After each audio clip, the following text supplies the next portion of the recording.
to Prime Morning. We are still celebrating our Muslim brothers and sisters right here on Prime Morning. My name is Isiedu Akumia and KMJ is here. Oh, now, this... Alaji, I've been to Mecca. Okay. Right. Alaji Muntaka. But you know, we just enjoyed some more excerpts from Cues and Lyrics on Sunday. The contestants are set, they are ready, they are geared up for you. And so I know that for those of you who watched, for those of you who have seen what happened on Sunday so far, like KMJ who has picked a favorites, love it. Yeah. If you have a favorite already, you add another. Okay. Yeah, I'll add another. I'm not going to mention my favorite now. I'm not going to. I'm waiting a little while to see what they would do. Anyway, so to vote for them is *711 *60 hash. *711 *60 hash. Now, this particular segment that we're about starting is an amazing one because, you know, like I mentioned earlier, today is for the Muslims. And so we are going to talk about the spiritual significance of Ramadan. How does it influence or how does it affect the lifestyle or shape the lifestyle of Muslims? And so our guest today, KMJ, who is a guest? All right, so we've got over here in the studio with us the Honorable and Sheikh Dr. Mustafa Hamid is here with us in the studio. And for those of you out there who've been following his works at NPA, I'm sure, you know, there's so much love that you've had for him over the period. Yeah. And he's here with us at this very special occasion of Ramadan to share with us the spirit of Ramadan and also what he wants every other person to know about what he's been doing over the period as well. So yeah, intermittently we get to have a very, you know, awesome conversation. And very I'm sure, awesome. You know, those of you out there who want to also ask questions, maybe you've heard about him, you want to speak to him, you want to ask him a few questions, you know, on Ramadan.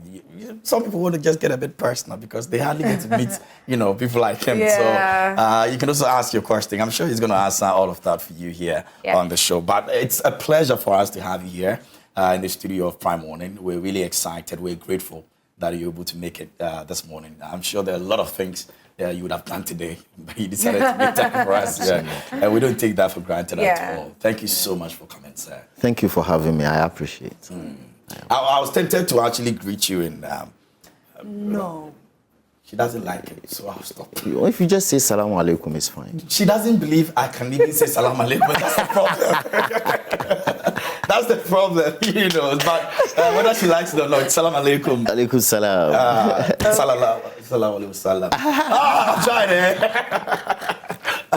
Anyway, but it's really good to see you. There's a lot you've been doing. A lot, you know, you've achieved for yourself. The awards. Yeah. And all. I mean, last year, this year, it's been awards, and recognition for you. We sit on this show and we talk about it almost every time, but we never get to ask you all of that. But, I mean, how does that make you, you know, in terms of what you've been able to do for yourself and where you represent? Sometimes when you hear all of these things coming at you, you know, how does it feel? Well, first of all, as they say in Ghana and as they do on radio and television these days, you first have to greet the people who are watching. Otherwise, I used not to do that, and people said I was impolite. Oh, yes. Yeah, so good morning to all the viewers around the country. I say to my Muslim brethren, Eid Mubarak, and I greet all of us in the greetings of Islam, saying Assalamu alaikum wa rahmatullahi ta'ala wa barakatuhu. Now, first of all, straight to go to your question. First of all of us, and we are here because we are coming to talk about Islam, about Ramadan, about religion. There's a saying that the African is notoriously religious.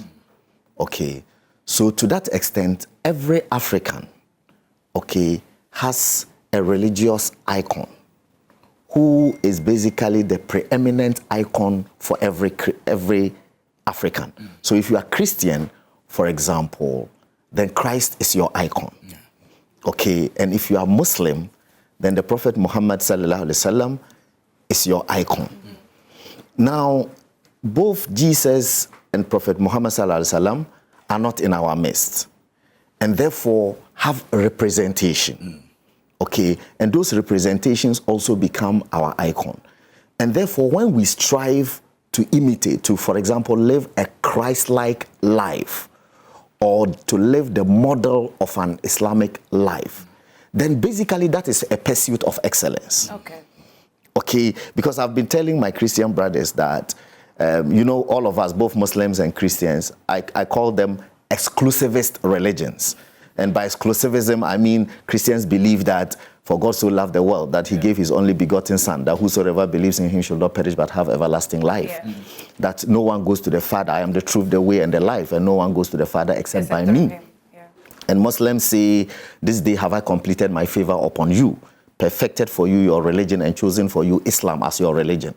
Whosoever desires any religion other than Islam, he shall be among the lost.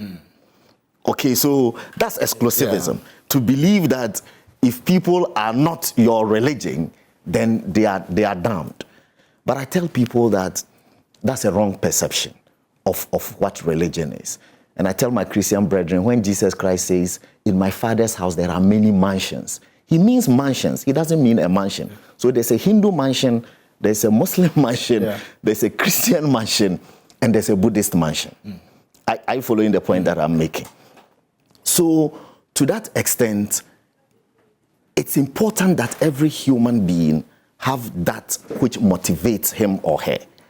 Okay? And so for me, every day of my life, you know, I am motivated by the principles of excellence that undergirded the earthly careers of all of these prophets, whether it is Moses, Elijah, whoever, Noah, Isa, who is Jesus in Islamic terminology, is Isa, and then the Prophet Muhammad. So these are my motivations for trying to live either a Christ-like life, and like I said, when Jesus says, I am the truth, the way, and the life, no one comes to the Father except by me, he means that you won't attain salvation except you live a Christ-like life. To be Christ-like is different from to be Christian. Yeah. Are you following me? Christianity is a label, but the Christ-like life is a practical, everyday living of certain principles of life.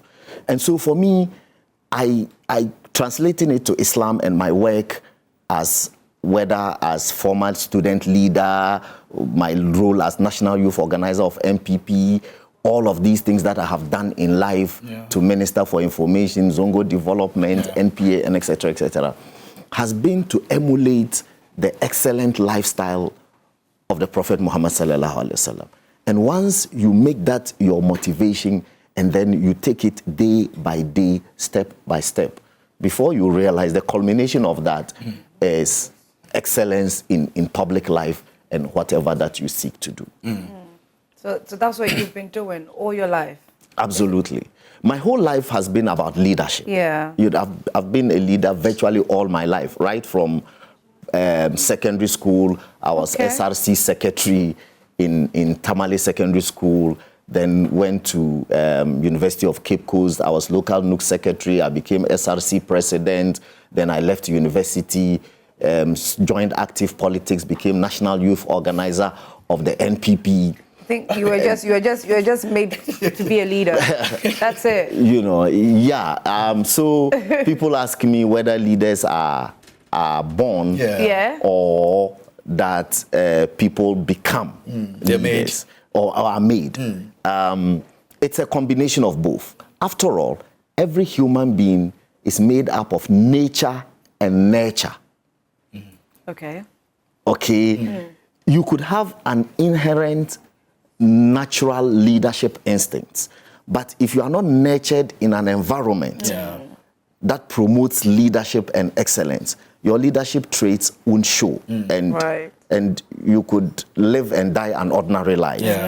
But if you are born a leader, and then you are fortunate to be nurtured in an environment that promotes leadership, and you are fortunate to have icons and people in your life who realize your potential and nurture you, then you will become a leader. So it's not exclusively nature or that leaders are made, but it's a combination Okay. of both. Right. Now, I think we should come to, the essence of the fasting, the journey that you all embark on.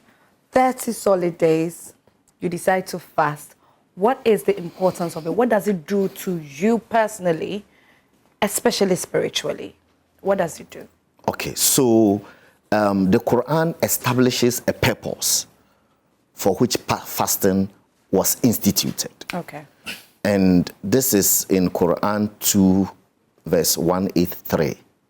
Okay, and it says, fasting is prescribed for you, that is Muslims, as it was prescribed for those before you, so that you may learn righteousness. Okay. Or some will say, so that you may learn to be pious. Okay. Now, mind you, it says fasting is prescribed for you as it was prescribed for those before you. So, which will mean that fasting is the way of the prophets. As I keep saying, Noah or Nuhu or Jacob or Isaac or Abraham, all of them, according to this Quranic verse, that fasting was prescribed for them. And therefore, there is that continuity on Muslims to also do what? To also fast. Why? The Quran says, so that you may learn taqwa.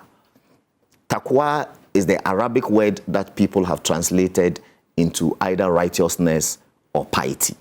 Okay. But, in my opinion, more accurately, it should be translated as, so you may learn God consciousness. Okay. You have a special reason why. You see, because taqwa really and truly means the fear of God. Okay. Okay. Okay, but I don't like to use the word fear, because fear in its ordinary connotation suggests distance. Yeah. Because when you confront an object of fear, your first instinct is to back off from the object of fear. And so I doubt that when Christians and Muslims say fear God, they mean it in that sense. Yeah. So in my opinion, therefore, it is better for us to move away from saying the fear of God to saying God consciousness. Okay. You see, because, for example, even the way our parents deal with us, okay, there are things that you are doing that you know, hey, if daddy comes home, you see, so the consciousness that you have about daddy's dislike for what you are about to do or not to do is what will stop you from doing it. It's not necessarily a fear of daddy. We all love our fathers and we love our mothers. But a consciousness of their like and dislike will prevent us from doing evil. Are you following me? Yes. And so when Allah says, so fast so that you may learn God consciousness, what it means is that throughout the fasting period, you are conscious of nothing except God.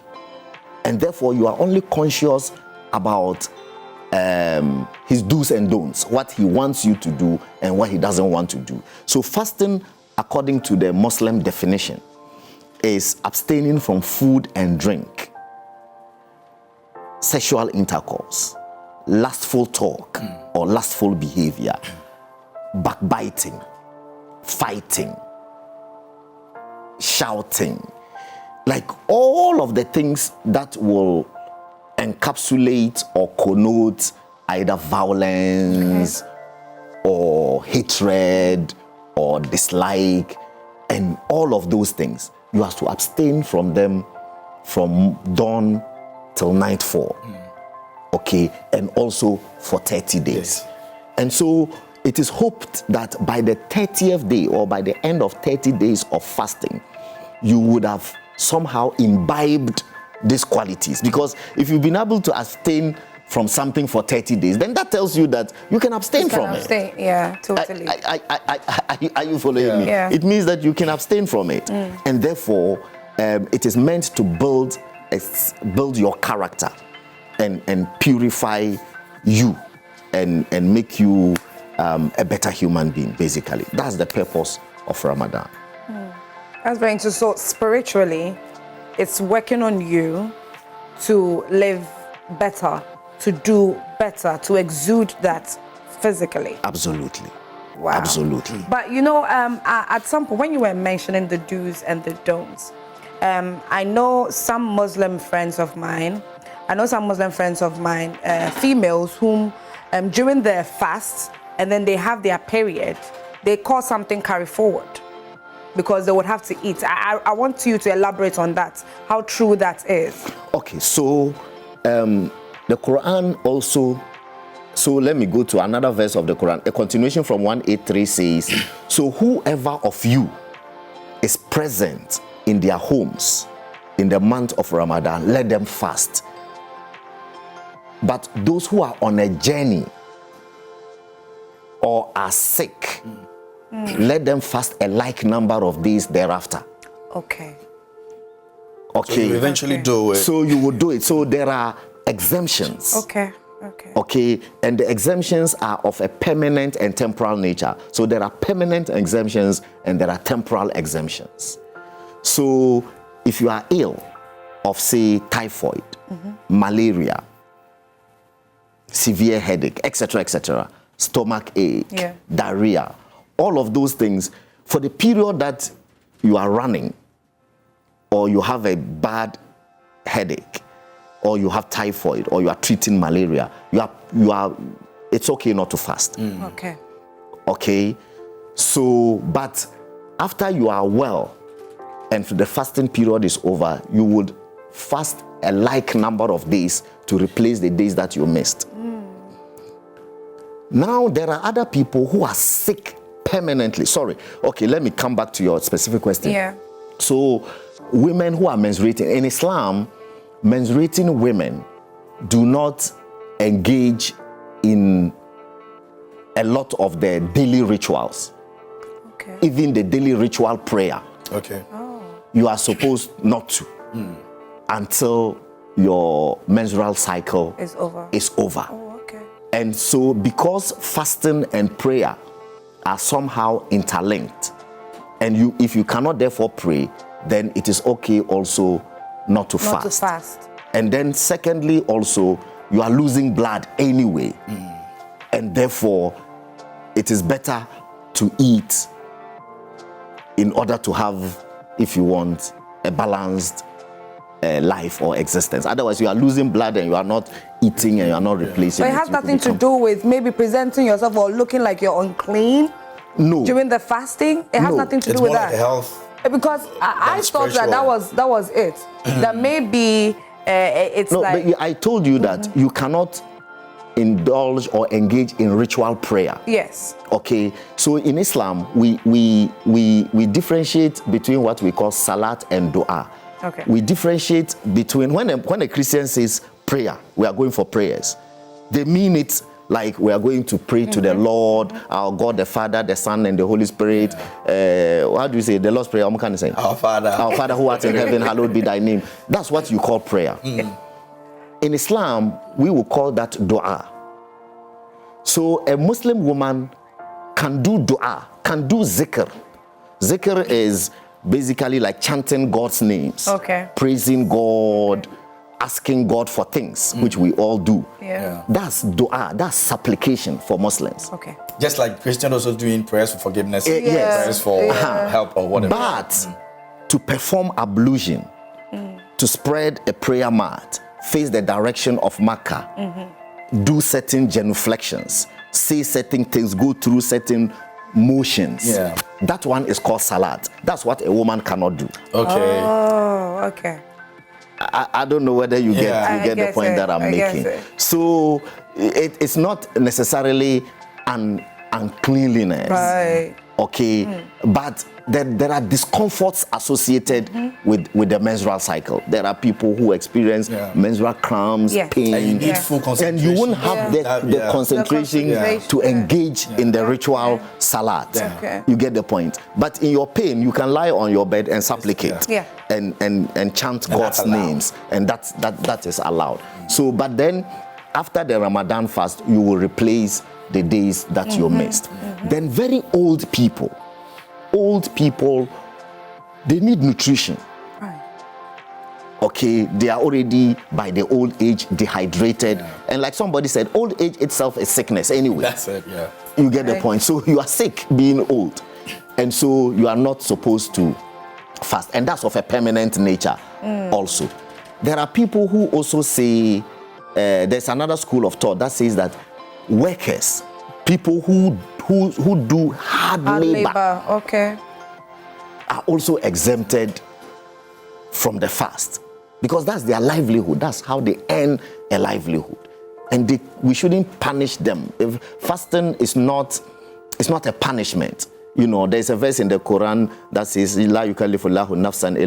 Allah desires, Allah does not burden a soul with anything more than it can bear. Okay. So anything that looks like punishment is not religion. Are you following me? So it's supposed to be ease for you. Now, for those whose, exemption is of a permanent nature, they are supposed to feed poor people as restitution for their inability to fast. Okay. Are you following me? Yeah. And people say you should feed one poor person with a good meal every day For the 30 days for all period. that you are unable to fast. Some also say for the 3 square meals. So every day, so there's somebody that you identify that you give their breakfast, their lunch, and their supper as your restitution for being unable to fast. That's for those who have ulcer and such permanent ailments. But for those of us whose ailments are temporary, it's okay to fast 2 days. So even me, in the course of Ramadan, I had to go and do a medical procedure for 2 days running. That's like 2 weeks ago, Thursday, Friday. So I missed 2 days. So you have to. So after the Ramadan fast, I'll do You do 2 2 days days fast of fasting to replace. So these are practically things that happen, or it's just that people say it, but you don't do it. If you don't do it, or if you don't replace it, are there ramifications, or it's just like your will? If you still can't replace it, So- Allah is not angry about Yeah, it. so we are back to the question of what Ramadan is supposed to do to you. Yeah.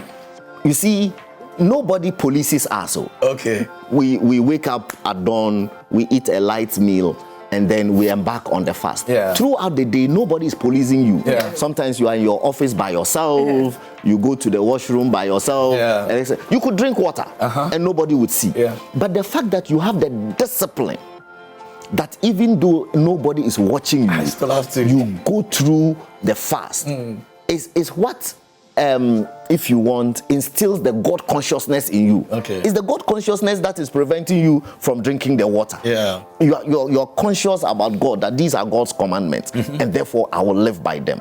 You see, so in the same way, if you have missed, that same God consciousness would compel you to do Replace it.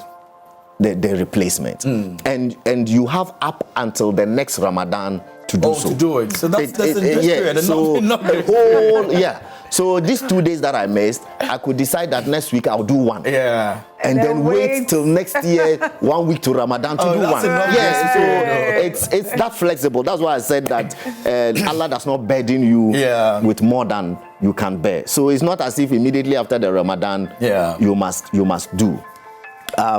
But let me add that there is also this thing that they call Sittat Shawwal, which means 6 days of Shawwal. Ramadan is just the name of the month. Okay. It is the name of the month in which we embark on the fast. Okay. The month after it is called Shawwal, the month of Shawwal. Okay, and then after Shawwal is Zulhijjah. That's the month in which they go to Hajj. Okay. So in 2 months' time, there will be the pilgrimage to Makkah. It is in the month of Zulhijjah. Are you following the point I'm making? So the month after Ramadan, which is what we are in now, the Shawwal, there's a prophetic tradition, the tradition of the prophet that says that if you can follow the month of Ramadan with 6 days of fasting in Shawwal, then it will be as if you have fasted a whole year. Allah gives you a whole year's reward. So in total 36 days. 36 exactly. So if you follow it with 6 days of fasting after the month of Ramadan, Right. it is believed that Allah rewards you for a whole year's fast. So also it's as if you have fasted. So that's also people a whole year. People do. So as I speak, I'm sure there are many Muslims around the world who are fasting. So do you do that directly after the feasting? Yes, so after the feasting. But make sure that you do 6 days in the month of Shawwal. Okay, it has to fall in that particular month. You know, so again, there are scholars who say that you don't have to do it 6 days at a stretch, but just make sure that before the month runs out, you have fasted 6 days. Are you following the point that I'm making? Yeah. And so that is reward for a year's fast. Okay. Because in the month of Ramadan, the month of Ramadan itself is divided into 3 periods, if you want. The first 10 days, the middle 10, and the last 10. Right. Are you following me? Okay. And so Muslims believe that the first 10 days is to attain, if you want, is used by the Muslim to, if you want, internalize God, get close to God. Are you following me? The middle 10 days to seek God's mercy. And then the last 10 to seek his forgiveness and grace. Okay. And so you will realize that in the last 10 days of the month of Ramadan, Muslims are constantly on their feet throughout the night. Oh, okay. Almost like the Christian concept of all night. All night, yeah. So we do all night in the last 10 days because there's a verse or chapter in the Quran, they call it the chapter of power. And it says that there is a single night amongst the last 10 nights of Ramadan, which Allah calls the night of power. And that on that night, the angels, numerous angels descend onto the earth, okay, seeking who is seeking God. Let me put it that way. The angels come to earth seeking those who are seeking God. And that whatever they ask for in that month is granted. Okay. Sorry, in that night. Yeah. Is granted. That's why they call it the night of power. And the Quran actually says, and this night is better than 1,000 months. I would prefer that night, actually. You know. But the thing is that to make people steadfast, they don't point out to you what night it is. Okay. They tell you that it's one of the odd nights. So you end up doing all. So 21st, 23rd, 25th, 27th, and maybe 29th of the month of Ramadan. So this one of the odd nights in the last 10 days is not specific. But they are not specific. So you just have to be alert and seek it. Are you following me throughout the time? Otherwise, people will behave like you, like what you said. That if they tell you that the night of power is the 23rd night, then you just sleep every night and just wake up on the 23rd and concentrate on the matter. So there are so many benefits to the month of Ramadan. All of these are spiritual, but there is also the physical, okay, or the material, if you want. The material benefit being that it is supposed to teach you that there are hungry people, and therefore you should help hungry people. You see, if you haven't been hungry before, I used to have a professor who used to tell me, you cannot talk about drunkenness if you have not been drunk before. In the same way, if you have not been hungry before and somebody comes before you seeking help and saying, oh, sir, I haven't eaten the whole day, you will wonder, what is he talking about? But fasting makes you endure hunger, endure thirst. So the experience of it. So the experience of it is supposed to make you sympathetic to other people who are similarly hungry. And that's why in the month of Ramadan also, there's a lot of charity. Okay. You see, so in the month of Ramadan, in the evenings, poor people patronize mosques because in the evening, people cook, abundance of it, and just come and leave it at the mosque. People bring fruits, people bring cocoa, people bring kose, people bring masa, people bring meat, you know, as charity for anybody who will come around the mosque. And it's supposed to therefore engender in us the spirit of giving. Okay. That's what Ramadan also does, and therefore helps to spread wealth, or if you want, the benefits of neighborliness. Okay. Then at the end of Ramadan, there's something they call Zakat al-Fitr. Okay. Zakat in Islam is like tithe. Okay. It's like tithe in Christianity. In Islam, you are supposed to pay 2.5% of your earnings as tithe. However, unlike Christianity, where you pay the tithe to a church, for us, Quran, I think chapter 60, verse 9, specifies the categories of people who qualify to receive these tithes. So it will say the poor, the needy, the wayfarer. That means as in somebody who is traveling and is stranded. You know, you find many people like that. Somebody says, I'm traveling to Kumasi, I got here, I got robbed. Yeah. Somebody, you can give him your tithe, which we call zakat in Islam. You can give it for people who are engaged in the work of God, in the cause of Allah, and so on and so forth. But in the month of Ramadan specifically, this zakat is given to poor people that we envisage on the day of Eid may not have the capacity or the wherewithal to also feast. Okay. So we are supposed to make sure as Muslims that on the day of Eid, every Muslim house is feasting. Yeah. Wow. Yes. So those of us who are capable are then supposed to give money. In the prophetic days, it used to be grain. Okay. Whether rice or maize or something that they can cook. But these days, the scholars have a way of calculating the measure. Okay. So they'll say that instead of an olonka of maize, you can give the person money. Okay. Because if you give a poor person an olonka of maize, first of all, he has to go to the grinding mill. He doesn't even have the resources to do all that. So you just reduce it to money and give to the person.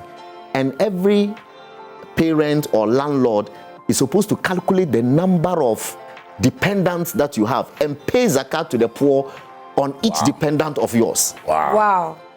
That's a lot too. Yes. So this year, for example, in Ghana, most of the ulama or our sheikhs calculated it between 45 cedis to 50 cedis per dependent of yours.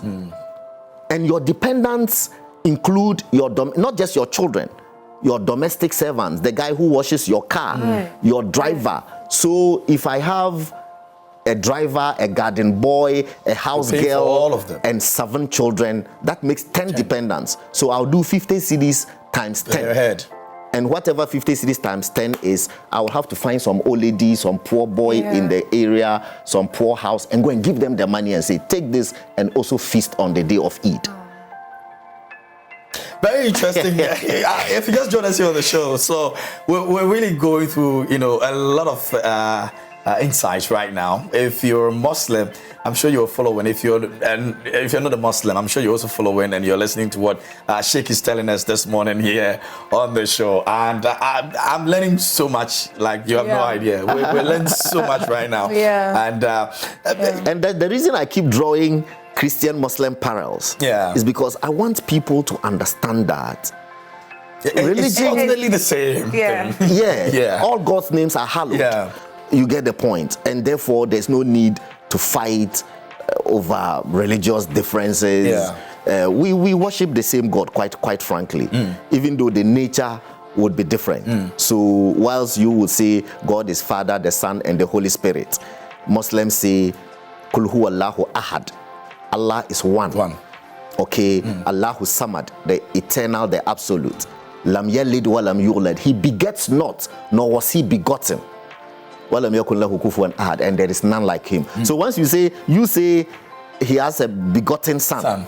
And we say he begets not, nor was he begotten. Okay. So that's for me, the Trinity versus the absolute monotheism of Islam is the major difference between Islam and Christianity. Okay, right. So please get interactive with us on our social media platforms. The WhatsApp line will be put on your screen pretty shortly. Send in your messages if you have questions for Sheikh in relation to Ramadan, in relation to the fasting. Please start sending your messages now. Sheikh is here to answer all of them for you. Now, Sheikh, with what you've said so far, one thing I've noticed is the numbers. Is there any significance attached to the numbers within this period? 30 days, within the 30 days, division of 10, 10, 10. Even the last 10, the odd numbers of the last 10 days, and then coming to if in Christianity, we'll call tithe being 2.5. Are there any significance attached to these numbers? Okay, so you've sent me into one controversial area of Islamic thought. Okay. There are two strands of Islam. Okay, the conservative strand. Okay, and then there is the mystical strand of Islam. In mystical Islam, numbers have significance. Okay, in mystical Islam, numbers have significance. So the mystics in Islam say that Allah says, Ana witr wa yuhibbul witr, which means Allah says, I am an odd number, and therefore I love odd numbers. Okay. Okay. Because one is an odd number. Allah is one. Okay, so that Allah says, I am an odd number, and therefore I love odd numbers. And that's why when Muslims go to Mecca, they go around the Kaaba 7 times. They do the Sa'i 7 times, 7 being an odd number of days, an odd number, which would also represent the number of days of the week. Okay, of course, every month has basically 30 days.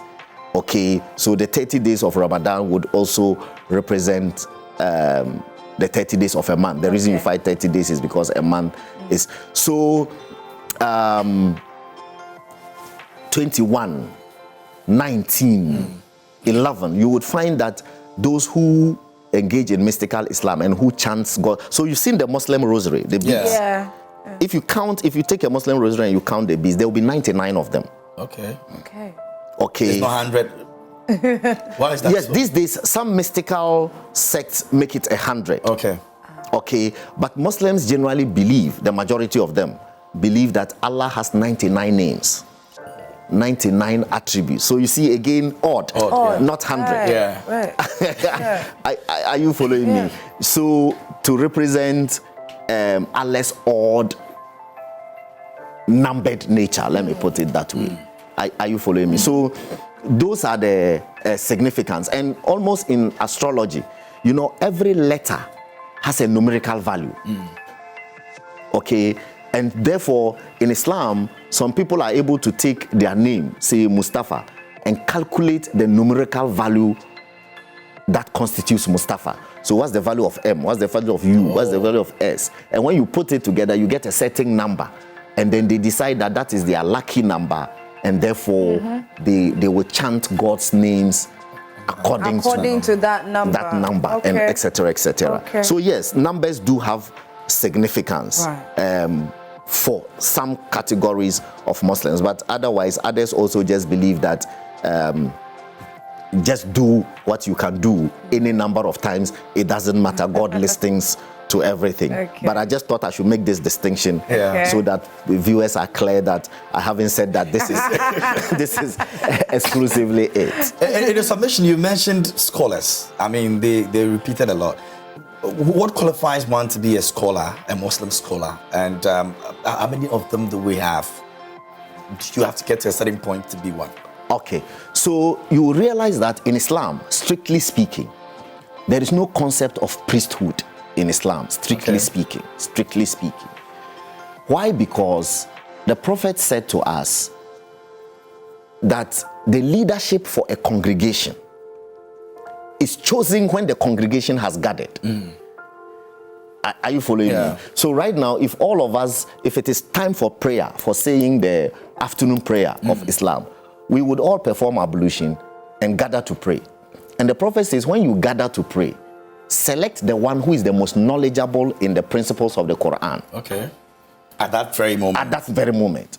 And he says, if two people are equally knowledgeable in the Quran, choose the one who is more knowledgeable in my lifestyle. They call it Sunnah. Okay. Or who is versed in the life of the Prophet. If two people are equally versed in the life of the Prophet, because he said it in the 7th century, he said, choose the one who was first to migrate from Mecca to Medina.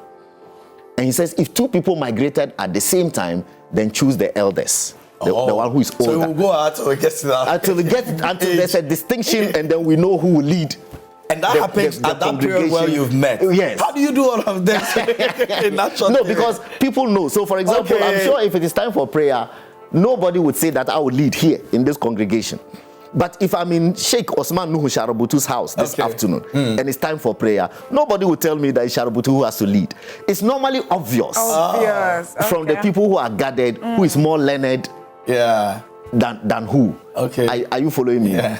And that's the basis for selecting a leader. So you will find that the word Sheikh, as you see us call our Muslim leader, Sheikh Armiyao, Sheikh Osman Nuhu Sharabutu, Sheikh Imam Hussein, Sheikh this, Sheikh that. Sheikh simply means a learned person. Okay, somebody who is learned or versed in the religion. However, originally, it just meant a leader. Before Islam, the Arabs used sheikh to connote a clan leader, a family head, a tribe head. That was a sheikh.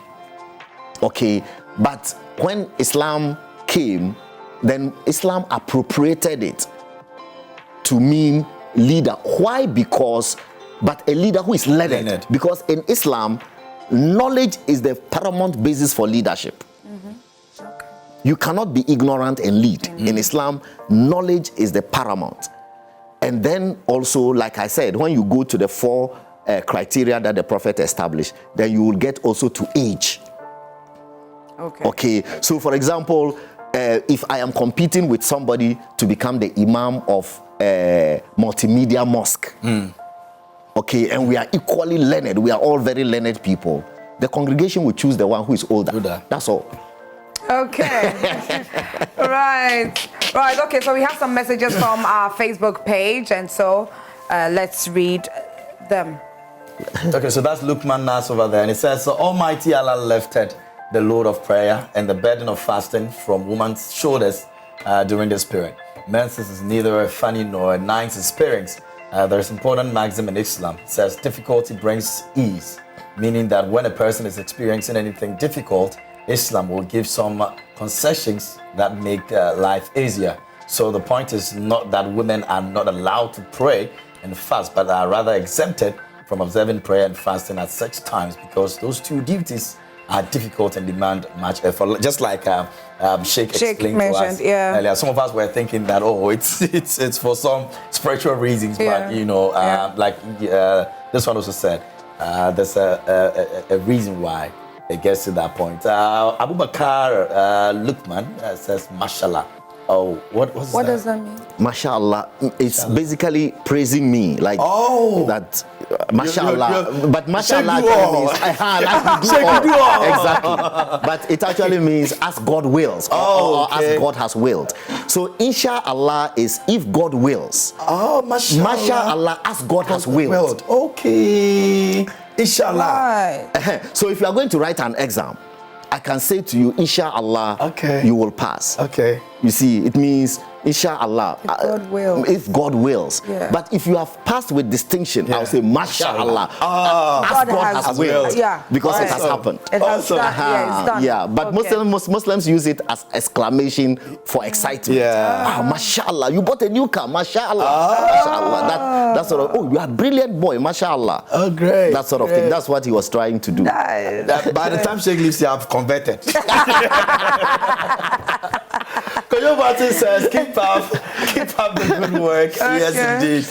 Sheikh has been very, very, very, very, very useful and a very, very insightful conversation he's had with us over here this morning. I mean, this is really, really exciting. Now, when Abdul Karim says, when Chizango watching live, good morning, crew. Good morning to you. Zongo or Zango? It's actually Zango. So this guy This is right. correct. Oh, right? Yes. Okay. So the Zongo is a corruption of Zango. From today, say Zango. Zango. I got it. All right, do we have some more? Yeah, so we have some messages on our WhatsApp line, so let me read them. This one says, hi, I'm Hamza, watching you live from Garu. I'm enjoying your show this morning. Thank you very much for enjoying the show. Continue watching. Dwoju from Commander, enjoying your interview with Mr. Hamid. Very insightful revelation, not known by many regarding the Ramadan. Should both religions in Ghana observe and practice post these festive seasons, the world would have been a better place for us all. Okay, this one says, good morning, family. I'm Wisdom from Kintampo. I really love Dr. Abdul Hamid's submission to both religion. You hardly see a Christian stranded going in a nearby church for help. The begins asking whether you belong to them. Okay, they begin to ask you if you belong to, if you are one of them. That's what you're trying to say. We must all learn to know we worship the same God. That's what Sheikh mentioned. Please don't call the WhatsApp line. The WhatsApp line is only for WhatsApp messages. Let's take some more. Good morning to you, Sheikh, and the hosts. I wish to remind you about the zakat issue. There is a little difference between the zakat during fasting and the zakat on earnings on farm produce. The Ramadan's zakat is to be calculated based on the number of dependents, including anybody who is under your care, and should be given to the needy. So Sheikh actually explained that. Yeah, he did explain that. Well, thank you for your submission. Let's move on to another message. Professor Frimpong Boates reported, really? Somebody has veered into politics. Somebody has veered into politics. That was expected, by the way. Because they've seen a political thing. But would you want to comment? Let me finish reading, because it's actually one of the major trending stories, currently. So let me finish. Let me complete what he said. So Professor Frimpong Boates reports did all happens when he was a minister. If so, why he couldn't say this than leaving office before saying it? Food for thought. Roberts Jr. Awudome Estate. Well, a lot of people are asking that. Why couldn't he bring that out when he was in power, when he was in office, but rather after? Absolutely. What do you make of this? Well, I know. It's not a matter that I would have loved. I know. To comment about. Unfortunately, it has crossed. Yeah, but Jubilee House has issued a statement, and I think that the Jubilee House statement answers it. And this person also adds to that if you are given a certain responsibility within a time frame, you are supposed to execute that responsibility within that time frame. Right. To be making excuses thereafter really makes you, it doesn't make you bold or courageous or anything to that effect. Okay. But whatever it is, the debate is worth it. The debate is worth it. Okay, so we have a few more. Let me read that, and then we'll go on Facebook and read the other messages. Salam alaikum. I hope I said it right. Yeah. I'm enjoying the program. Almighty Allah reward you all. I'm Sharif, watching from Equatorial Guinea. Oh, okay. Hi. Wow. Thank you very much for watching. Keep on watching us. Okay, next one. Allah bless you all. I have really learned a lot. We are glad you've learned a lot. I'm Asana, watching live from Tamale. Dr. Abdul Hamid, may Allah bless you abundantly. Thank you for your message. Isaac says, hi, he says, I'm King from Kaswa. Please wish my sister Francisca Amate of Mighty Chapel a happy birthday. Okay, God bless you. All right, and a lot of insights on the significance of Ramadan fast from Dr. Hamid. My lecture back at UCC in 1998-1999. I think the youth of today need people like him to learn more about religion for better life. Bless you all. I'm Bob Asante. Mampom. Thank you for your message. Good morning, please. I'm sober. And I'm really enjoying the man's teachings, Dr. Hamid. Keep learning and keep teaching us. Yes, he'll keep on teaching us. Please ask Dr. Hamid about the controversy about why people prayed on Friday and Saturday. Right, so Sheikh would answer that for you. Good morning. Tell KMJ I like his outfit. Zakiya Muhammad for you, y'all. Today, when I entered, let me confess. When I got here, then I said to myself, I almost said it to Brenda, but I said, let me wait. I almost told Brenda, but you know we are two. Why didn't you tell me? So I thought you were also a discussant. Check, she's here. She's here. Dania is here. The designer is here. Mashallah. Honestly, I really thought this was another sheikh who was coming to do the program with me. And then I'm in the convention stage. All right, okay. So yes, it's actually from Zakia Mahama, so you can check her out on IG. She's going to be on the show, so you're going to go. She designed the outfit? Yes, please. Yeah. Yes. Really? Yes. Oh, okay. Yes. So you get to know a little bit more about her and her stuff. Okay, and you know Chef, what we'll definitely get you one. Zakia means? What does it No, mean? please tell us. First of all, it connotes wisdom. It also connotes purity. Oh, nice. Once who purifies, yes. Wow. Can I put that name on myself again? Today I'm taking all the Muslim names. Don't worry, I'm fine. This one says, Kojo Wadi says, watching inside of us, happy Eid Mubarak. And Akasi says, Dr. Mustafa is really intelligent, obviously. Right. I mean, he's done so much justice to all the conversation we had this morning. Yeah. The next one. Okay, this one says, my sister Swad is in the studio. Please greet her for me. Tell her I love her so much. Where's Swad? Swad is Okay, around? okay. Oh, Swad is Swad here. is in the Don't worry, you studio. see Swad You very see soon. Swad. Can I add that name too? You want to add that name? Swad to myself. I'm taking all the Muslim names today. Okay, right. Okay. So let me read this. Good morning, crew. Thanks for the knowledge about Ramadan from Dr. Abdul Hamid. Very educative. We will not forget this. Please tell Dr. Abdul Hamid I'm coming for my Baraka de Salah. Okay. I'm Daniel from Takrady. Please, who is Sharif? Sharif. It's probably I'm Daniel Sharif. from. Does it mean Sharif? I'm sure he's asking, okay, who is a Sharif? Who is a Sharif? that's a Yeah. Sharif. Okay. A Sharif also connotes leader. Oh, okay. It's also an aspect of leadership. Oh, okay. But people actually want to know if you are a scholar. No, you Yes. qualify, actually. No, I'm an Islamic scholar. I have a PhD in Islamic studies. Yeah. Okay. So, and I was teaching Islam at the University of Cape Coast. I'm an Islamic lecturer. And so they Overqualified. began calling me Sheikh when I started to teach Islam at the university. Okay. Because like I said, a Sheikh simply means a knowledgeable Yeah. person. Of course, if Right. you are not knowledgeable, you won't be teaching You at won't be university. teaching, right? So Okay. that's why they can't call professors Obinfo. So I've been in our child. Yeah. So basically. So you overqualified, yeah. You're overqualified. Well, there are so many messages coming through, and they are all lauding and giving all the accolades to Sheikh. And so, yeah. But before you go, we'll read. As the show is running, we'll keep on reading the messages. But then, Ken. yeah, I wanted to find out. I mean, we're wrapping up, but I wanted to know your leadership role in the Zongo community over the period. It's been quite an opening. You've done so much for the Zongo community as well. There's always that connotation about the celebration of some of these festivals by the Muslims, where a lot of people believe that people celebrate it when they are done. There's too much violence and all of that. I mean, we've had that debate over the period.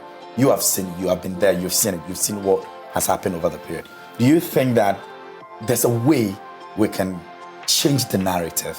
Maybe we have, maybe we're on it, maybe we have not been able to do much, but I mean, you have represented them.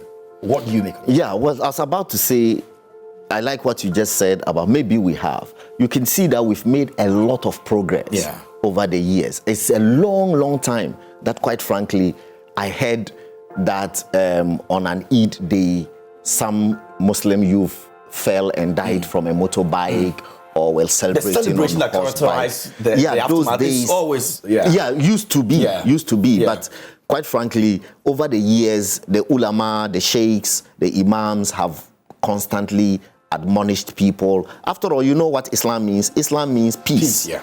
And so we've constantly admonished people about the need to celebrate in moderation and so on. And I guess that admonition has worked. And like you said, when I was Zongo minister, a chunk of my work was also about empowering Zongo youth and getting them to get off all these violent behavior and be more productive and so on. I guess it's working.